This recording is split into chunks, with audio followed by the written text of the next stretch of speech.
Hey guys! Welcome to Couple. Please like and subscribe if you like this video.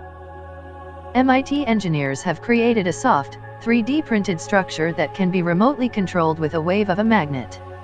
The spider-like grabber, that can crawl, roll, jump, and snap together, is our favorite, but there are other structures like a smooth ring that wrinkles up, a long tube that squeezes shut, a sheet that folds itself, etc.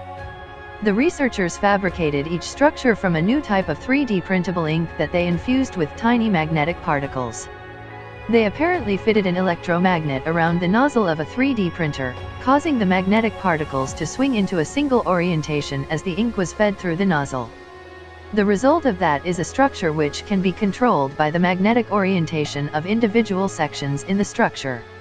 Suan-Hee Zhao, the Noise Career Development Professor in MIT's Department of Mechanical Engineering, noted that the technique may be used to fabricate magnetically controlled biomedical devices.